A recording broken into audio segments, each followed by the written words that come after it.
اب میں شروع کرتا ہوں سورہ نحل کا رکوع نمبر 5 اور 14ویں پارے کا رکوع نمبر 11 حسب معمول اس رکوع کا مختصر لفظی ترجمہ مختصر گرامر کے ساتھ، پھر انشاءاللہ میں اس کی تفسیر پیش کروں گا۔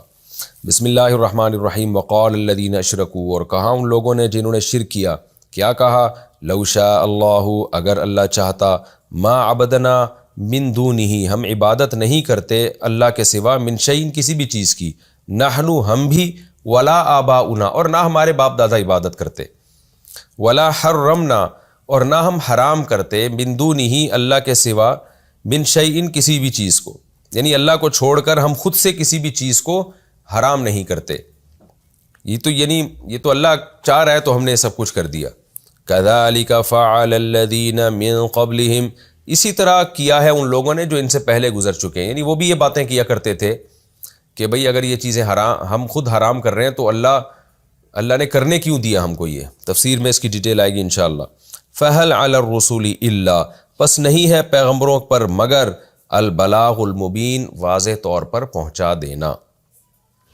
وَلَقَدْ بَعَثْنَا فِي كُلِّ أُمَّةٍ، اور البتہ تحقیق ہم نے بھیجا ہے ہر امت میں، ہر قوم میں، رسولاً ایک رسول، ان اعبدوا اللہ، کہ اللہ کی عبادت کرو، وَاجْتَنِبُوا الطَّاغُوتَ، اور طاغوت یعنی شیطان سے بچو، شیطان کو طاغوت کہا جاتا ہے۔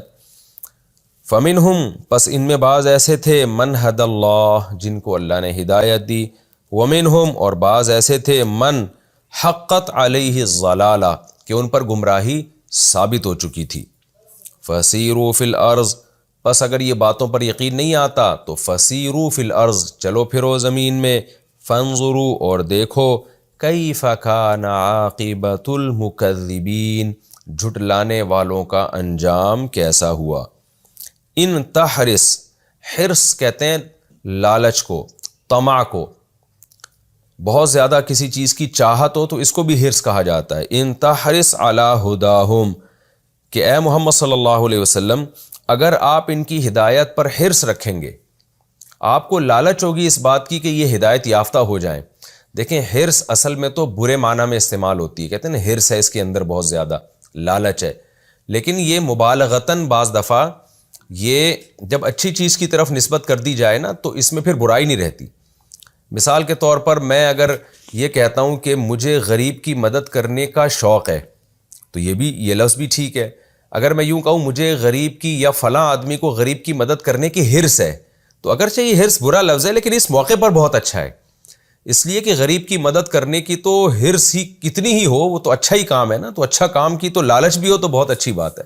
تو یہاں بھی قرآن کہہ رہا ہے کہ نبی صلی اللہ علیہ وسلم کو گویا لالچ ہے۔ اب لالچ تو برا لفظ ہے لیکن کس چیز کی لالچ ہے؟ ان کی ہدایت کی۔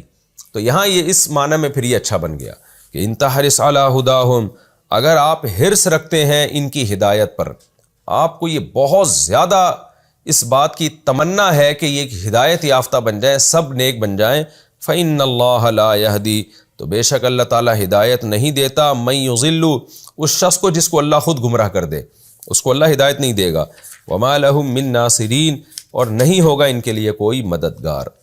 وَأَقْسَمُوا بِاللَّهِ، اور انہوں نے قسمیں اٹھائیں اللہ تعالیٰ کی، جَهْدَ أَيْمَانِهِمْ، اپنی مضبوط قسمیں۔ جہد کہتے ہیں مشقت کو، جہد بھی ہے نا، ایمان یمین کی جمع، تو مشقت کے ساتھ جو قسم اٹھائی جاتی ہے نا تو وہ مضبوط ہوتی ہے، کیونکہ مضبوط قسم مشقت کے، یعنی بڑا زور لگا کے آپ قسم اٹھا رہے ہوتے ہیں، تو اس لیے اس کو جہد ایمان کہا جاتا ہے، اور مقصد کیا ہے؟ مضبوط قسمیں۔ اور انہوں نے اللہ کی مضبوط قسمیں اٹھائی ہیں، اور کیا کہا ہے؟ لا یبعث اللہ من یموت، اللہ اس کو زندہ نہیں کرے گا جو مر جاتا ہے، اللہ نہیں زندہ کرے گا۔ بلا، اللہ جواب دیتے ہیں کیوں نہیں، وعدن علیہ حقا، یہ وعدہ اللہ پر ہے سچا، یہ اللہ کے اوپر لازم ہے، اس نے اپنے وعدہ کر لیا ہے، سچا وعدہ ہے۔ ولیکن اکثر الناس لا یعلمون، لیکن لوگوں میں اکثر لوگ اس بات کو نہیں جانتے۔ لیبین لہم، کیوں زندہ کرے گا بھائی؟ لیبین لہم، تاکہ اللہ ان لوگوں کے لیے واضح کر دے، الذین، وہ چیزیں، یختلفون فیہ، جن میں یہ اختلاف کر رہے ہیں، اس کا فیصلہ بھی تو ہوگا نا کہ کون صحیح تھا کون غلط تھا۔ ولیعلم الذین کفروا، اور تاکہ پتہ چل جائے جو آخرت کا انکار کرنے والے یعنی کافر ہیں، کیا پتہ چل جائے ان کو؟ انہم کانوا کاذبین، کہ وہ جھوٹے تھے۔ رہا مسئلہ، اچھا یہ تفسیر میں بتاؤں گا انشاءاللہ، انما قولنا، بے شک ہمارا قول، لشیء، کسی بھی چیز کے بارے میں، اذا اردناہ، جب ہم اس چیز کے ہونے کا ارادہ کرتے ہیں، ان نقول، تو ہم کہتے ہیں، لہو، اس چیز کے بارے میں، کن، ہو جا، فیکون، وہ ہو جاتی ہے۔ مختصر لفظی ترجمہ ہو گیا، رکوع بہت مختصر ہے، میں اس کا جلدی سے ترجمہ تفسیر بھی کر دیتا ہوں، وقت اگرچہ تھوڑا ہے لیکن آسان تفسیر ہے۔ یہ بھی غیر مسلموں کی، مشرکین کی ایک ہٹ دھرمی بیان کی جا رہی ہے کہ وہ کہتے تھے کہ لو شاء اللہ ما عبدنا من دونہ من شیء، اللہ چاہتا تو ہم اللہ کے علاوہ عبادت نہ کرتے۔ یہ بالکل ایسا ہی ہے جیسے میں نے پچھلے لیکچر میں بتایا تھا نا کہ بعض غیر مسلم، ہندو، عیسائی، وہ کہتے ہیں کہ بھئی اگر ہم اسلام اللہ کو پسند تھا تو ہمیں ہندو کیوں پیدا کیا اس نے، ہمیں عیسائیوں کے گھروں میں کیوں پیدا کیا۔ تو یہی بات مشرکین کہتے تھے کہ ہم تو ان بتوں کی کب سے عبادت کرتے آ رہے ہیں اور اللہ چاہتا تو ہم نہیں کرتے، تو اس کا مطلب اللہ راضی ہے اس پہ۔ تو بات یہ ہے کہ یہ تو بیہودہ بات ہے نا، اللہ کا کسی کام کو کرنے دینا اس کی علامت تھوڑی ہے کہ وہ راضی ہے۔ آپ ایگزامینیشن ہال میں بیٹھتے ہیں اور جو ایگزامینر ہے وہ کوئی پرچہ حل کرے نہ کرے، وہ کسی کو نہیں چھیڑتا۔ اب آپ کہیں یہ اس کی علامت ہے کہ یہ ہم سے خوش ہے کہ ہم پیپر حل کریں یا نہیں کریں، یا گورنمنٹ ہم سے خوش ہے کیونکہ ہم پیپر حل کریں تو بھی کچھ نہیں کہا جا رہا، نہیں کریں تو بھی کہا نہیں جا رہا۔ تو بھئی یہ اس کی رضا کی علامت نہیں ہے، بلکہ یہ اس لیے نہیں کہا جا رہا کہ یہ آزمائش ہے۔ تو یہ بڑی بیہودہ سی کا ایک اعتراض تھا مشرکین کا، تو اس کا قرآن آگے جواب دیتا ہے، وقال الذین اشرکوا، جو مشرک ہیں وہ کہتے ہیں، لو شاء اللہ ما عبدنا من دونہ من شیء نحن ولا آباؤنا، ہم اور ہمارے باپ دادا اگر اللہ چاہتا تو عبادت ہی نہ کرتے کسی کی۔ اور یہ جو ہمیں کہا جا رہا ہے کہ فلاں چیز کو حلال کر دو، حرام کر دو، ہم حرام بھی نہ کرتے، اپنی طرف سے جو ہم نے حرام کر دیا یہ بھی نہ کرتے، تو اللہ ہونے دے رہا ہے نا، اس کا مطلب اللہ راضی ہے۔ تو بیہودہ بات ہے۔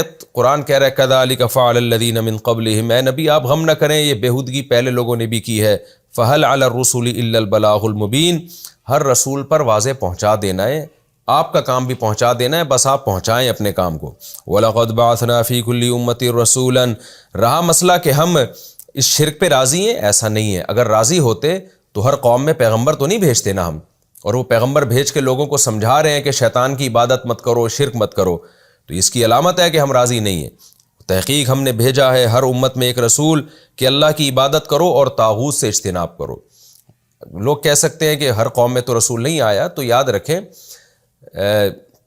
جیسے ہم عجمی ہیں تو ہمارے درمیان بھی محمد صلی اللہ علیہ وسلم آئے ہیں 1400 سال پہلے، تو رسول بنفس نفیس آئیں یا ان کی تعلیمات پہنچیں یا علماء کے ذریعے پیغام پہنچے، یہ سب اس آیت کے مفہوم میں یہ سب داخل ہیں۔ فَمِنْهُمْ مَنْ هَدَى اللَّهُ، پس ان میں سے بعض کو اللہ نے ہدایت دی اور بعض پر گمراہی ثابت ہو گئی۔ تو اے نبی یہاں بھی ایسا ہی ہے، سب کو ہدایت نہیں ملے گی، بعض لوگ اسی طرح اعتراضات کرتے رہیں گے۔ یقین نہ آئے فسیروا فی الارض، زمین میں چل پھر کے دیکھو، فانظروا کیف کان عاقبۃ المکذبین، جھٹلانے والوں کا انجام کیسا ہوا۔ ابھی بھی دیکھ لو کھنڈرات پڑے ہوئے ان بستیوں کے۔ ان تحرص علی ہداہم، رہا یہ مسئلہ کہ اے محمد صلی اللہ علیہ وسلم آپ کی تو یہی حرص ہے کہ سارے ہدایت پا جائیں، تو اللہ نے آگے تسلی دے دی کہ یہ ممکن نہیں ہے۔ فإن اللہ لا یہدی من یضل، جس کو اللہ خود گمراہ کر دے گا اللہ اس کو ہدایت نہیں دیتا۔ اور گمراہ کس کو کرتا ہے؟ ضدی ہٹ دھرم قسم کے جو لوگ ہیں، تو یہ ضد چھوڑتے نہیں ہیں، لہذا اللہ ان کو ہدایت دیتا نہیں ہے۔ وما لهم من ناصرین، اور ان کے لیے کوئی مددگار نہیں ہوگا۔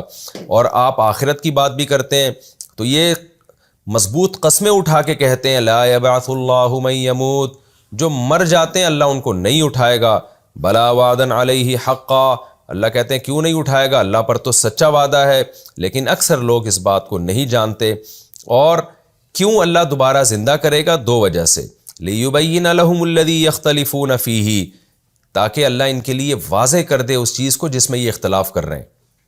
کیونکہ اگر اللہ اس کا فیصلہ ہی نہیں کرتا کہ صحیح کون ہے غلط کون ہے، تو یہ اللہ کا ظالم ہونا لازم آئے گا۔ دنیا میں کتنے ظلم ہو رہے ہیں، 100 انسانوں کے قاتل بھی گزرے ہیں، سب نے ہی مر کے مٹی ہو کے ختم ہو جانا ہے، تو اس کا مطلب اللہ نے پیدا کیوں کیا تھا ان کو؟ جو اچھا بن کے جا رہا ہے اسے کوئی اجر نہیں مل رہا، جو برا بن کے جا رہا ہے اس کے لیے کوئی سزا نہیں ہے، تو یہ تو ایک اندھیر نگری ہے، تو ایسا نہیں ہو سکتا۔ لیبین لہم الذی یختلفون فیہ، اللہ واضح کرے گا جس میں یہ اختلاف کر رہے ہیں۔ ولیعلم الذین کفروا، اور جو ہمارے منکر ہیں یا آخرت کے منکر ہیں ان کو پتہ چل جائے انہم کانوا کاذبین، کہ وہ جھوٹے تھے۔ رہا یہ مسئلہ کہ یہ ایسا پاسبل کیسے ہے کہ اللہ زندہ کرے، ہم تو مر کے مٹی ہو کے ختم ہو جاتے ہیں، اس کا قرآن نے جواب دیا انما قولنا لشیء، کہ ہمارا کسی چیز کے بارے میں قولنا یہ کہہ دینا، اذا اردناہ، جب ہم اس چیز کا ارادہ کرتے ہیں، ان نقول، تو وہ ہمارا قول کیا ہوتا ہے کہ ان نقول لہو، کہ ہم اس چیز کے بارے میں کہہ دیتے ہیں کن ہو جا فیکون، تو وہ ہو جاتی ہے، چاہے وہ کروڑوں سال میں ہو، ایک پروسیس کے تحت ہو، لیکن وہ کروڑوں سال میں ہونا یہ ایک حکمت کی وجہ سے ہے۔ طاقت ہماری یہ ہے کہ کن کہہ دیا فیکون وہ ہو جائے گی۔ جیسے اللہ نے پہلی مرتبہ جو اس کائنات کو بنایا وہ تو کلمہ کن کی طاقت سے بنایا۔ تو یہ رکوع بھی ہمارا الحمدللہ کمپلیٹ ہو گیا۔ اگلے ایپیسوڈ میں انشاءاللہ ہم سورہ نحل کا رکوع نمبر 6 اور 14ویں پارے کا رکوع نمبر 12 انشاءاللہ ہم شروع کریں گے۔ اللہ تعالیٰ سمجھنے کی، عمل کی توفیق عطا فرمائے۔ وما علینا الا البلاغ۔